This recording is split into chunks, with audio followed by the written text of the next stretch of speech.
Brian's Winter by Gary Paulsen, Chapter 9. He prepared for hunting by putting his hatchet and knife on his belt and one of the butane lighters in his pocket. He started to take the little bow, but thought he might see something big and wanted to take a shot, so took the war bow under the theory that he could shoot something small with the big bow, but he couldn't shoot a deer with the small bow. So he took the large bow and the new lance and 5 arrows with stone points and went hunting. At the start he almost couldn't hunt. The woods were so beautiful, so changed, it was a whole different world, that he walked slowly along and feasted his eyes on first one scene, then another. It should be all framed, he thought, framed in some way to take back. He hadn't thought that in a long while, either. Pictures of home were fading, but if he could show this to his mother, he thought, just show her to see this. He shook his head and almost at the same instant saw a rabbit. It was sitting under an overhanging evergreen limb, back in the shadow, but still very easy to see because it was brown. On its back there were several white spots, each about as large as a silver dollar. Brian had seen several rabbits with similar spots, and had thought they were some kind of fluke or mutation, but he guessed now that they actually changed color in the winter and became white so that they wouldn't be so visible. Without it, Brian thought they were dead meat. A week or so earlier, he had walked through and seen 1 rabbit in this area. Now he took 20 steps and saw 7, all at varying ranges. None close enough to shoot, all standing out like sore thumbs because they were brown against white snow. He moved easily, slowly, waiting for a close shot.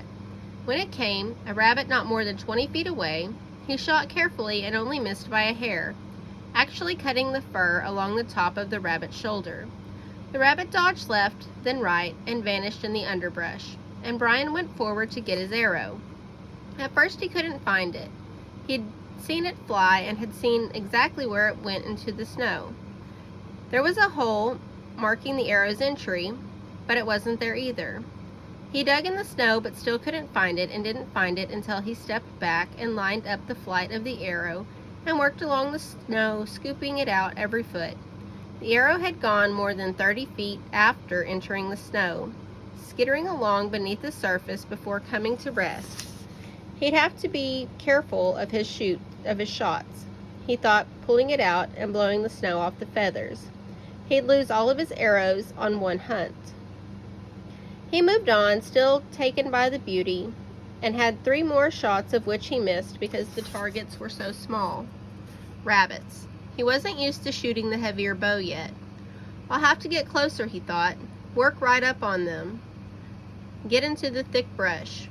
He slowed his pace even more and moved into a large stand of brambles and thick young evergreens, packed so closely he couldn't see more than 10 feet, and that only by crouching down and looking along the ground. It was hard going. Every limb pulled at the bow, and he had to be careful not to wreck the feathers on the arrows as he moved. There were rabbits everywhere. The snow was covered with their thick tracks, and he moved nearly 50 yards into the thick brush when the sound of a breaking limb stopped him cold. The rabbits and foolbirds did not break limbs when they moved. Deer broke limbs. Bear broke limbs. Almost simultaneously, he saw different tracks in the snow in front of him. Big tracks. Huge tracks. The hair went up on his neck.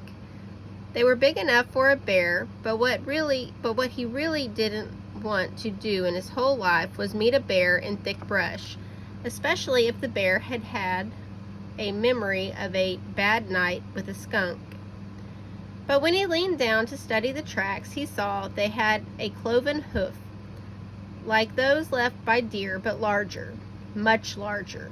Moose. He knew instantly. He had seen moose several times since he had been attacked last summer. Once he had seen a bull with a rack so large that Brian could have easily fit between the antlers. The rest had been cows. They were all unbelievably big, and after he'd been attacked by the cow along the lake, he'd given them a wide berth. When they got angry, it was like having a Buick mad at you. But he thought, just that, at first. But what? But the moose were smaller now? But I'm tougher now? He shook his head, pushed the thoughts away, the sneaky thoughts, the ones that said he was hunting meat for food. Moose were made out of meat, and he had a larger bow. Primitive people hunted moose with weapons like his. He was different now. He heard the sound again, a breaking limb. Close, maybe 30 yards, and he crouched down and looked along the snow as he had for rabbits. There, a brown leg moving, then another, like small trees they were, suddenly moving small trees. He held his breath and crouched and watched. He could not see more of the moose, just the legs. As he watched, they moved off to the left a bit, hesitated, then turned left again and started moving slowly, directly at him. Ah, he thought, there it is. Like it or not, I'm about to hunt moose. His stomach tightened and he stood quickly, glanced at his position. The brush was too thick for him to run, even if he had wanted to, and the truth was, he didn't want to. He was different. He did have better weapons, and there was a lot of meat on a moose. No room, he thought, to maneuver or to shoot. He moved his head to the right, and all he could see was thick brush. Then to the left, and it was the same. No, there was a small opening, not 4 feet across, about 4 feet off the ground, almost a tunnel through the brush. But if it all worked right, all worked exactly right, he might be able to get a shot. He moved to the left and stood facing the opening, leaning the killing lance against a nearby bush, held the bow up, and with the top tipped slightly to the right to keep it out of the brush, and put the best arrow on the string, ready to draw and wait. And waited. Time seemed to stop. Somewhere to his left he heard the soft sound of birds' wings, then the scratching sound of chickadee. Brush crackled directly in front of him, but he could see nothing. Another bird flew past. He aged, waiting, and now he heard the moose stepping, its hooves slishing in the snow, and another breaking branch, and then a curved line as the side of the moose's front end came into view in the tunnel. Brian tensed, his fingers tightened on the string. The edge of the shoulder moved slowly, ever so slowly to the left, bringing more and more of the moose's chest into view. A third there, then a half, then 2/3, and then the whole chest. Brian drew the shaft back. The cow, his brain registered a large cow moose. No antlers, a little spit dripping from the side of her mouth. Brown eyes looking at him, but not seeing him, or at least he hoped not. 20 feet, no more, 6-7 paces at the most. He released the bowstring. He could see it all later in his mind's eye, so it all must have registered.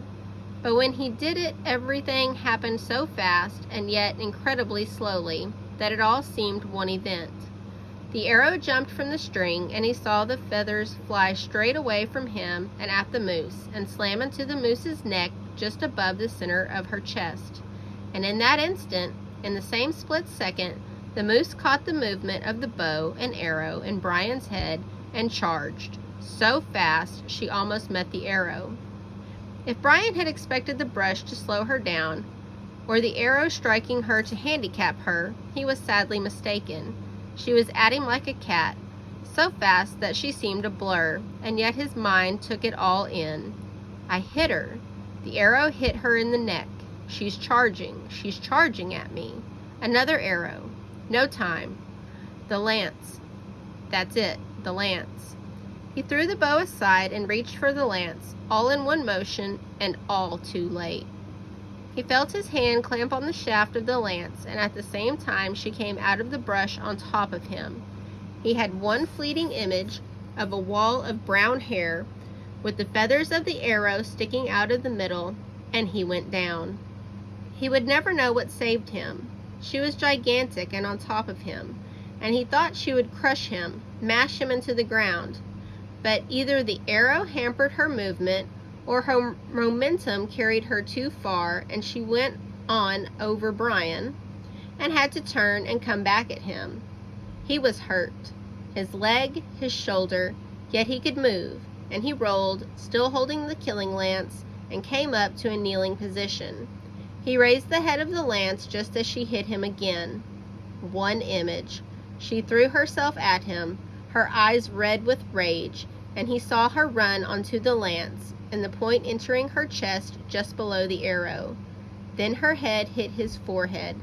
Brian saw one flash of white light, as bright as all the snow, then nothing but pain and darkness.